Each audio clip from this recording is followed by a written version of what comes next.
शहर के प्रमुख स्थल शाहजमाल ईदगाह में आज ईद उल अजहा की नमाज अदा की गई। हजारों की संख्या में मुस्लिम समाज के लोगों ने सुबह के वक्त नमाज में शिरकत की। नमाज 2 शिफ्टों में अदा की गई।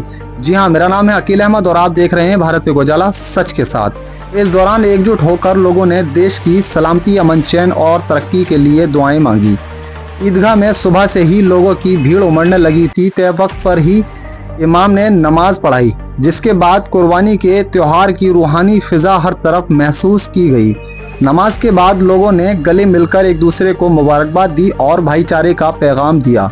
अलीगढ़ से भारतीय गोजाला के लिए फैसल खान के साथ सदफ खान की रिपोर्ट। सम्रांत व्यक्तियों से बात की गई थी। नगर निगम द्वारा काफ़ी अच्छी तैयारी की गई थी। साफ़ सफाई व्यवस्था की सभी लोगों द्वारा सराहना की गई और जैसा शासन द्वारा दिया गया दिशा निर्देश है, माननीय न्यायालय द्वारा दिया गया दिशा निर्देश है, उसके क्रम में ईद की नमाज सकुशल संपन्न कराई गई है और सभी लोग बढ़िया एकदम हर्षोल्लास के साथ ईद मना रहे हैं। सड़कों पर किसी तरह का आपने डाले? सड़कों पर किसी तरह का कोई भी व्यक्ति नमाज नहीं पढ़ने के लिए आया और साफ़ सफाई के लिए, जैसा कि अवशेष की बात आप कर रहे हैं कि यहाँ पर कलेक्टिंग पॉइंट बने हुए हैं नगर निगम के लगभग 100 के आसपास है, तो वहीं से सब चीज़ें कलेक्ट होंगी और आपस में लोगों को, सभी वार्ड के जितने पार्षद हैं उनको भी बता दिया गया और सभी सम्रांत व्यक्तियों को, ईदगाह कमेटी के लोगों को, सब लोगों को बता दिया गया है कि कलेक्शन पॉइंट कहाँ पर है, कहाँ कहाँ चीज़ें। सर, देखा गया कि सड़क पर भी नमाज हुई है, कुछ लोग सड़क पर नमाज नहीं हुई है, सड़क पर कहीं सड़क पर नमाज नहीं हुई है कहीं पर नहीं।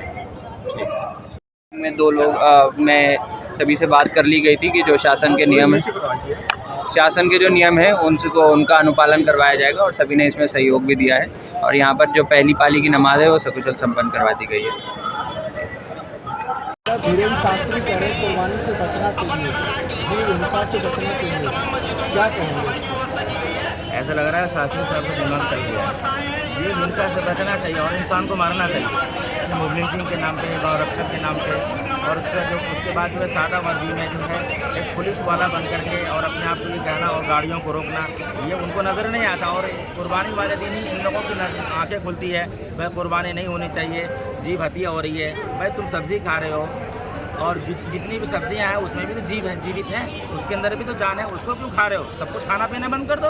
अरे भाई, जब ऊपर वाले ने खाने की परमिशन दी, इजाज़त दी है और इब्राहिम अलैहिस्सलाम की कुर्बानी को कबूल करके इस्माइल के बदले में दुम्बा दिया गया, वो फ़दैनाहु बिज़िब्हिन अज़ीम, ऐ इब्राहिम मैंने तुम्हारे कुर्बानी को कबूल कर लिया और इस्माइल के बदले में हमने दुम्बा भेजा है जन्नत से।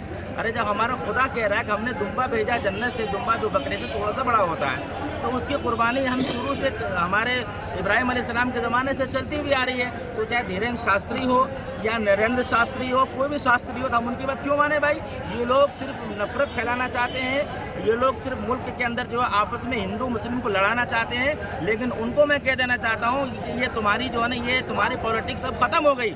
हिंदू भी तुम्हारी बात को समझ चुका है और मुसलमान भी तुम्हारी बात को समझ चुका है। अब ये लोग लड़ने वाले नहीं हैं। जिस तरह से मतलब मुल्क की आज़ादी के लिए सब लोगों ने मिल करके इस तन के गोरे मन के काले से इस मुल्क को आज़ाद कराया था, उसी तरह से नफरत फैलाने वालों को और दहशतगर्दी फैलाने वालों को हम सब लोग मिल करके मुल्क से भगाएंगे इंशाअल्लाह। उन्होंने तो सनातन